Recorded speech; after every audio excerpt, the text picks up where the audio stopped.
Hello दोस्तों, नमस्कार। स्वागत है ओ लेवल M3R5 में पाइथन की सीरीज में। आज हम पढ़ने वाले हैं numpy ND एरे के साथ एरे क्रिएशन रूटीन्स में हम कौन कौन से फंक्शन यूज करते हैं। हम एरे क्रिएशन करेंगे, एरे को बनाना सीखेंगे, लेकिन इसके बहुत अलग अलग फंक्शंस हैं, उन सभी का यूज करके। तो बढ़ते हैं ट्यूटोरियल में आगे और स्टार्ट करते हैं आज की class. Let's begin this topic.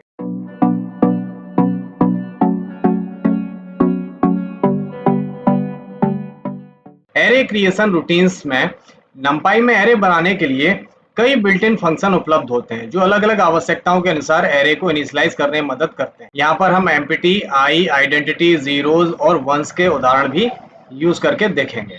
तो इसको हम चला के देखते हैं कैसे ये काम करता है। पहला हमारा जो वेरिएबल है वो है numpy.empty। यहाँ पे पहला जो हमारा फंक्शन है वो है numpy.empty। अब इसको कैसे करते हैं वो देख लेते हैं। तो यहाँ पे एक नया एरे बनाना है जिसमें दिए गए आकार और प्रकार के अनुसार मेमोरी एलोकेट की जाती है, लेकिन इसमें इसके एलिमेंट को इनिशियल नहीं किया जाता।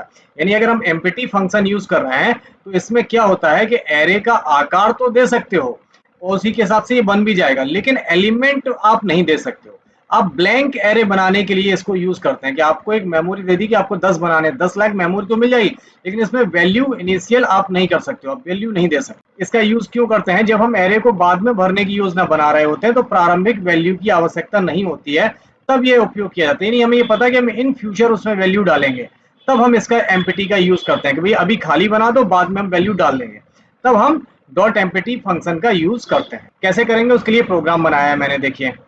अब यहाँ पर मैंने लिख दिया एक वेरिएबल बना के np.empty। अब यहाँ पे 2 और 3 लिखा है। 2 3 का मतलब 2 रो 3 कॉलम का बना दो, उसकी डेटा टाइप इंटीजर दे दो।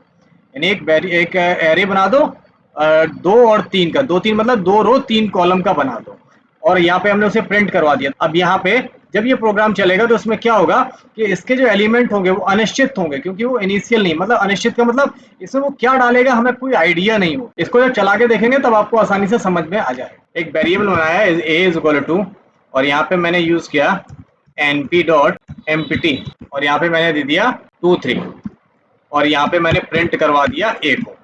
सिंपल। अब हम इसको जब चला के देखेंगे तो देखते हैं आउटपुट हमारे पास क्या आने वाला है। मैंने इस प्रोग्राम को यहाँ पे चलाया। अब देखिए इसने, यहाँ बहुत ध्यान से समझिए क्या किया इसने। मैंने सिर्फ यहाँ क्या लिखा, 2 और 3। अब 2 का मतलब है कि 2 का मतलब होता है रो, ये रो होते हैं, और 3 का मतलब क्या होता है, ये कॉलम होते हैं। तो 2 रो। अब इसने आउटपुट दे दिया, एक रो ये बना दी, एक रो ये बना दी, 3 कॉलम। तो एक कॉलम ये है, एक कॉलम ये है और एक कॉलम ये है। बस वैल्यू इसने अपने हिसाब से अपने मन से कोई भी वैल्यू डाल के दे दी है। बस यही अंतर है। एम्प्टी का मतलब एक खाली एरे बन गया, ये खाली है, कोई मतलब की वैल्यू नहीं है। जब आप वैल्यू डालोगे तो ये रिप्लेस हो जाएगी इसमें। तो इसके लिए हम यूज करते हैं एम्प्टी फंक्शन।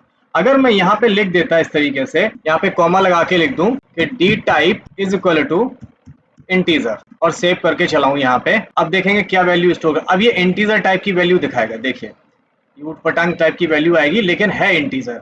इसने ना तो इसमें ना स्ट्रिंग है ना दशमलव की वैल्यू है ऊटपटांग, लेकिन इंटीजर वैल्यू दिखाएगा। तो आई होप आपको समझ में आ गया होगा कि एम्प्टी फंक्शन कैसे काम करता है। अब देखने वाले हैं numpy.i। आई मेथड में क्या होता है, 2D एरे बनाना जिसमें मुख्य विकर्ण यानी मेन डायगोनल पर 1 होते हैं और अन्य सभी स्थानों पर 0। आइडेंटिटी मैट्रिक्स या विशेष डायगोनल मैट्रिक्स बनाने के लिए इसका यूज किया जाता है। यहाँ पे 2D एरे यानी डबल डायमेंशनल जब आप एरे बनाओगे तो उसमें क्या करेगा कि जो डायगोनल होते हैं, जो हमारा वैल्यू स्टोर होती है इस तरीके से, ठीक है, तो उनमें जो मेन डायगोनल होगा, जो पहला है उसकी जगह पे 1 होगा, बाकी जगह पे ये 0 स्टोर करेगा। इस तरीके एक प्रोग्राम बनाया मैंने, देखिए यहाँ पे, और मैंने यहाँ पे यूज किया कि भैया 3 वैल्यू का यहाँ पे 3 एलिमेंट का आपको एक एरे बनाना है आई से, और इसको जब प्रिंट करवाएंगे तो देखिए ये इस तरीके का बना दे। इसको चला के देख लेते हैं तो और अच्छी तरीके से समझ में आएगा। अब हमारे पास प्रोग्राम बना हुआ है सिंपल, हमें np.empty की जगह पे आई यूज करना है, और आई यूज में मैंने वैल्यू डाल दी 3, और यहाँ पर हम इसको जब प्रिंट करवाएंगे, जब प्रोग्राम को रन करवाएंगे तो देखिए इसने इस तरीके की वैल्यू आपको प्रिंट करके दे दी। This is the use of I function. ठीक है, अब हम यूज करने वाले हैं आइडेंटिटी फंक्शन। एक वर्गाकार आइडेंटिटी मैट्रिक्स बनाने के लिए जिसमें मुख्य विकर्ण पर 1 होते हैं, अन्य सभी स्थानों पर 0 होता है। सेम काम वही करता है जैसे आई काम करता है, वही सेम इसमें भी काम होता है। देखिए इसका हमने जब 4 का बनाया है, 4 एरे बनाए हैं, तो इसने क्या किया, यहाँ पे पहले वाले पे 1 लगा दिया, यहाँ पे दूसरे वाली एरे पे दूसरे वाले पे लगा दिया, यहाँ तीसरे के तीसरे पे एरे लगा दिया 1, और चौथे के चौथे पे 1 लगा दिया। सिंपल, जैसे हमने व्यू यूज किया था वैसे ही हम आइडेंटिटी भी यूज कर सकते हैं। इसके बाद हम लोग देखने वाले हैं जीरोज। जीरोस क्या करता है, एक ऐसा एरे बनाता है जिसमें सभी एलिमेंट जीरो से इनिशियलाइज होते हैं। आपको एक निर्दिष्ट आकार का एरे चाहिए जिसमें सभी मान प्रारंभ जीरो से करेंगे, तो इसके लिए हम जीरो यूज करेंगे।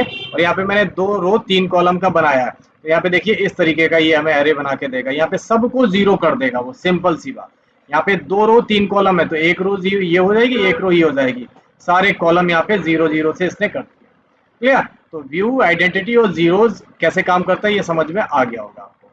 इसके बाद वंस देख लेते हैं। एक नया एरे बनाता है जिसमें सभी तत्व एक से इनिशियलाइज होते हैं।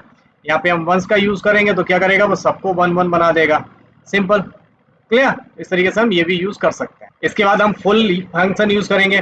फुल में क्या करता है, इसमें सभी एलिमेंट समान रूप से होते हैं, एक ही जैसे होते हैं। जैसे मैंने यहाँ पे एक फंक्शन बनाया, इसमें 2 रो 2 कॉलम में 7 वैल्यू डाल दी कि भैया अब जो आप एरे बनाओगे उसमें सब में 7 होने चाहिए, ये इसका मतलब है। 7 से फुल हो, इसका आउटपुट ये आ जाएगा, सब में 7 7 डाल के दे देगा। तो इन सभी फंक्शन को, इन सभी प्रोग्राम्स को एक एक से चला के देख लेते हैं। अभी हम आई चला चुके हैं। आई के बाद यहाँ पे हम यूज करते हैं आइडेंटिटी। ठीक है, आइडेंटिटी में मैंने लिख दिया यहाँ पे 4 का एरे बनाए।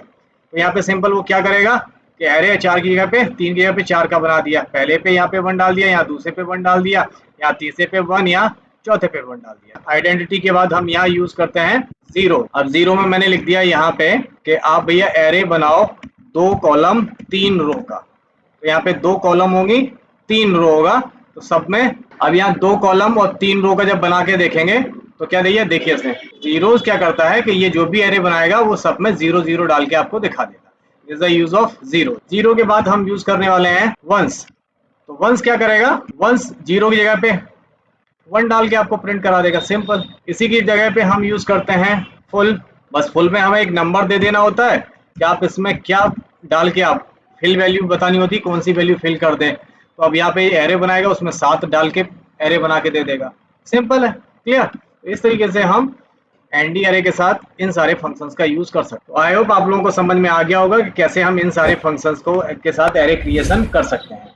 मिलते हैं अपने अगले ट्यूटोरियल में कुछ और नए फंक्शंस के साथ। तब तक अपना ख्याल रखिए, स्वस्थ रहिए, सफाई बना के रखिए। टेक केयर, गुड बाय, जय हिंद।